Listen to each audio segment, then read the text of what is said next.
from Asia's largest news headquarters. Setting the agenda for Bharat.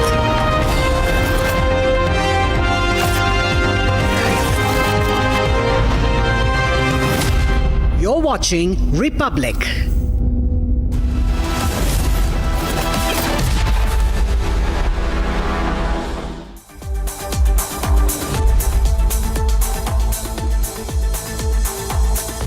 Good evening, viewers. You're watching Republic TV. This is 6 Stories at 6 with me, Rakshita Mishra, and we're going to get you a power-packed lineup of all the top stories of the day, viewers. I'm Rakshita Mishra with you. And the first story, the top story of this hour is, of course, the big meddling bombshell that has been dropped by Donald Trump, the sensational expose.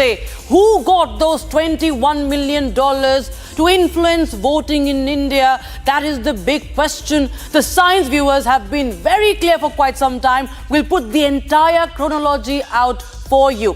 After the row over India has got latent, Centre has issued an advisory to the OTT platforms. What does it say? We'll tell you information on that. Story number 3. After Telangana and Andhra Pradesh, Muslim government employees could be getting the Ramzan relief, reduction in working hours in Karnataka. Also on the show, what the Assam Chief Minister Himanta Vows promised on the floor of the Assembly today. In fact, Republic TV will get you all you need to know about Delhi's newly elected Chief Minister, newly sworn-in Chief Minister Rekha Gupta, and live inputs coming in from the banks of Yamuna River as she attends the Aarti on day 1. Finally, how Hamas paraded the coffins and handed over the remains of Israeli hostages at the Khan Yunis, viewers. We start with the meddling bomb that has been dropped by the United States President. If you do remember, viewers, it was back in March 2023 when Rahul Gandhi, on foreign soil in London, sought the intervention of US and Europe to interfere in the internal matters of India. There was a massive outrage across the country, and it was last year Prime Minister Modi had flagged the issue of foreign intervention, saying that there were attempts being made from outside the country to remove him from power. And now it is Donald Trump who has made this sensational statement, saying that USAID'S $21 million funding for voter turnout in India is something that is questionable. And also he said that was it used to, in fact, get someone else elected, and that you should tell the Indian government about it. Listen in. And $21 million for voter turnout in India. What do we need to spend $21 million for voter turnout in India? Wow, $21 million. I guess they were trying to get somebody else elected. Wow, we ought to tell the Indian government, because when we hear that Russia spent about $2 in our country, it was a big deal, right? They took some internet ads for $2,000. This is a total breakthrough. $21 million for India elections. All right, so that was Donald Trump in 2025. But in 2024, Prime Minister Modi had rigged up the matter. Listen in. आजकल देश दुनिया के बड़े बड़े ताकतवर लोग मोदी को हटाने के लिए एकजुट हो गए हैं, लेकिन ये नारी शक्ति का आशीर्वाद है, मातृशक्ति का आशीर्वाद है, आपका सुरक्षा कवच है कि मोदी हर चुनौती से टकराते हुए चलता जा रहा है। कांग्रेस वालों का और दुनिया में बैठी कुछ ताकतों का माथा गर्म हो जाता है। अगर भारत शक्तिशाली हो गया तो कुछ ताकतों का खेल ही बिगड़ जाएगा। आज अगर भारत आत्मनिर्भर बन गया तो कुछ ताकतों की दुकान बंद हो जाएगी। इसलिए वो भारत में कांग्रेस और इंडी गठबंधन की कमजोर सरकार चाहते हैं। ऐसी कांग्रेस सरकार जो आपस में लड़ती रहे, जो घोटाले करती रहे। साथियों, कांग्रेस का इतिहास सत्ता के लालच में देश को तबाह करने का रहा है. And former envoy, former diplomat Deepak Vora joins us on the broadcast. Thank you so much, Ambassador Vora. Well, Donald Trump has called this a big breakthrough, that it's a big breakthrough. But of course, the issue is that how was this aid being put in and how were the channels, still hidden? The fact that $21 million aid, India does not need that kind of money. India's expenditure for the elections has been much greater than the United States, and the turnout has been much greater than the United States. But then where was this money going? Who was receiving it? How can this be uncovered? What are the challenges? Thank you very much, ma'am. You're brilliant. It's always a pleasure to learn from you. The way you put across things, no one does it better than you on Republic. What an amazing channel. I'm not in the nation's capital. I'm at the moment far away in Lucknow and I was attending a conference. This issue had been discussed again today. May I just put it to you like this, that Donald Trump is a businessman. And of course, he's met his match in another, the Nawab of negotiations, Narendra Modi. Donald Trump is not really worried about this money going to India. He just said, it's gone to India. What did I get in return? He would rather put it in Nigeria or wherever, as long as he gets a return. And from this, he got absolutely nothing. So he's very upset. He considers Narendra Modi a friend. He wants our support in the negotiations that he's doing with Vladimir Putin over the Ukraine conflict. He wants to get people on his side. He wants to get a major power like India. And so he says that, look, these guys before me, that Buddha, that old man, that senile old fellow was spending money. Let me also tell you, ma'am, that it's absolutely accurate, and I say this without any hesitation, that the money was being used to bribe people. Why should anybody be interested in increasing voter turnout? How does it matter? One of my friends, and this is a bit of a joke, one of my friends in Zimbabwe has complained that Donald Trump has frozen USAID. So now my friend cannot do research on the propensity to be gay among African lizards. What kind of nonsense is this? But, this whole thing about voter turnout, etc. Now, I will conclude this segment, but may I have a minute more? Right. Yeah. So I'll tell you a little story, ma'am. I was your ambassador in Armenia. The Armenian then president and I were traveling in a plane to Agra from Delhi. He was on a state visit, and then he told me something about USAID. Very interesting. He said, there's this Armenian shepherd walking the streets, and then this fellow pulls up in a Humvee with all kinds of antenna sticking out. And he tells the shepherd that I'll give you 3 pieces of information and I'll take one of your sheep in return. So the shepherd just shrugs, and this guy says, you have 320 shepherds, the fat content is 22%, and the price of sheep's meat on the Chicago Stock Exchange is so much. The shepherd looks at him and says, look, you have given me a useless piece of information. I know how many sheep I have. Who's interested in the fat content? I sell the animals as they are. And the Chicago Stock Exchange price, I'm not interested. But I know that you are from USAID because you wanted one of my animals, and what you put in your car is a dog, not a sheep. So that was the joke about USA. They don't know what they were up to. It was money round-tripping. They were laundering money. But this interference in India, we must probe it, ma'am.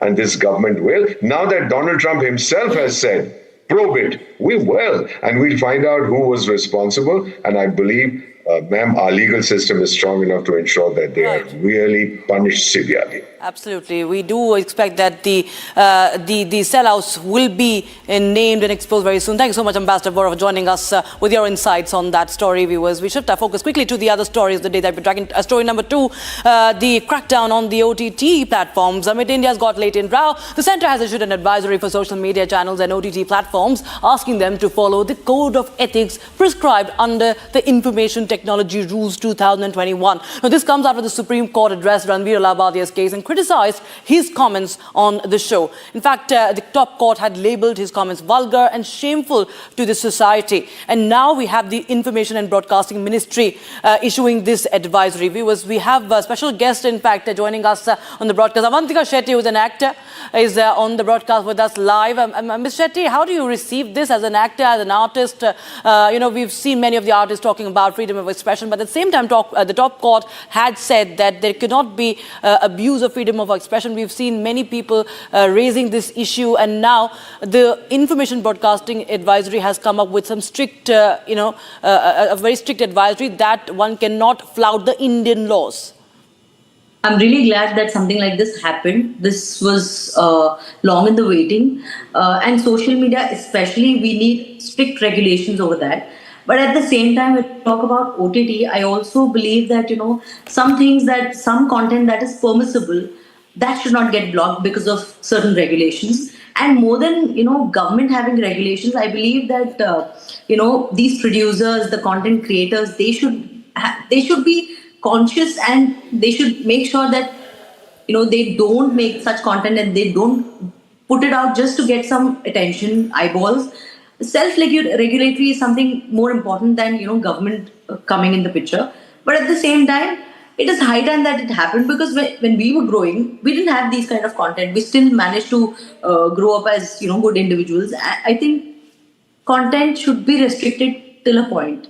Vulgarity and things like these, what happened recently, should not be, in the public eye, because this is disgusting. And the kind of youth that we have now, they're anyway very insensitive towards everything. With this content, I think we're not going to go anywhere. I think it's high time. And I'm really glad that something like this has happened. Absolutely. In fact, the self-censory groups also should be quite mindful and subscribe and continue to stick to the laws. Thank you so much, Mr. Shetty, for joining us on Republic TV viewers. We shift our focus to now the row over Ramzan relief down south. Now, after Telangana and the Congress government could now announce relaxation in the working hours for Muslim government employees during the month of Ramzan. Now, this after the state Congress unit urged the Siddaramaiah government in Karnataka to ease the working hours for Muslims during the holy month of Ramazan for their fasting. Here's a report on that. The Congress government in Karnataka could go the Telangana way.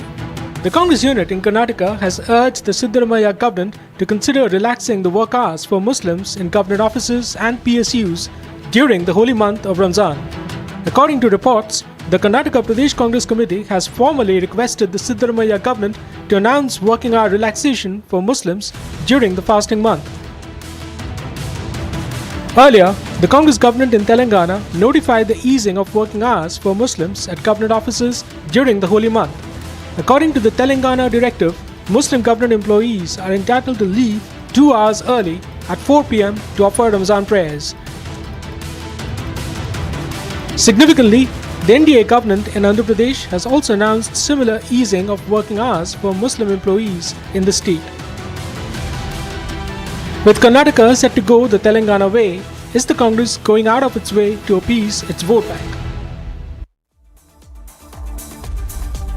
All right, viewers, now Assam Chief Minister Himanta Vows has gone all out against the Congress MP Gaurav Gogoi. Now, today in the Assembly, while he was speaking on Gaurav Gogoi's alleged links to Pakistan, alleged links to ISI, he said that there are huge revelations that could be made within a matter of 3 months as the SIT investigations are under. We also said that the Pakistani national in question, Ali Taqir, has visited India at least 18 times. Listen in. 18 times অসমলৈ ভাৰতলৈকে আহিলে আৰু এই গোটেই investigation কোনে কৰিলে আমাৰ অসম পুলিচে 6/11/2010 আহিলে 23/2/2011 আহিলে 2/2012 আহিলে 1/5/2012 আহিলে 26/13 আহিলে 17/8/13 আহিলে 5/10/13 আহিলে 27/10/13 আহিলে 5/2/2014 আহিলে 6/2/2015 আহিলে 3/4/2016 আহিলে 31/5/2016 আহিলে 10/11/2018 আহিলে কোনে উলিয়ালে অসম পুলিচৰ এসআইটি উলিয়ালে in just 3 days of time এতিয়া আমি গম পাম যে কোনে তেওঁক ইণ্ডিয়ালৈকে আনে কোনে তেওঁক আতিথ্য দিয়ে কি ঘটনা we are going to get it মোৰ এণ্ড মোৰ ইনিশিয়াল মোৰ হাতত যি তথ্য পৰিছে it will be very very fatal for the Congress party it will be a complete difficult যোৱাকালি মই প্ৰদ্যুৎ বৰদলৈ ডাঙৰীয়াক এটা টুইট কৰিছিলো just do not criticize me for politics it is going to be huge and I am repeating the investigation has revealed certain very startling facts যেটো মই কল্পনাও কৰিব নোৱাৰো And I am speaking in this assembly as a most responsible person. মই এজন responsible person হিচাপে ইয়াত থিয় হৈ মই কৈ আছো, the impact on Assam politics will be huge. Delhi has got its new Chief Minister. Rekha Gupta is the fourth woman Delhi Chief Minister. She was sworn in just today at the Ramlila Maidan, and now we are cutting across to live shots coming in from the banks of Yamuna, from the Yamuna Ghat, where the newly elected, the newly sworn in Chief Minister will be visiting the Ghats, and you can see the entire, the top leadership of Delhi also there, Parvesh Verma and several other top leaders of the BJP arriving at the Yamuna Ghat. Shortly we'll see Rekha Gupta attending the Aarti.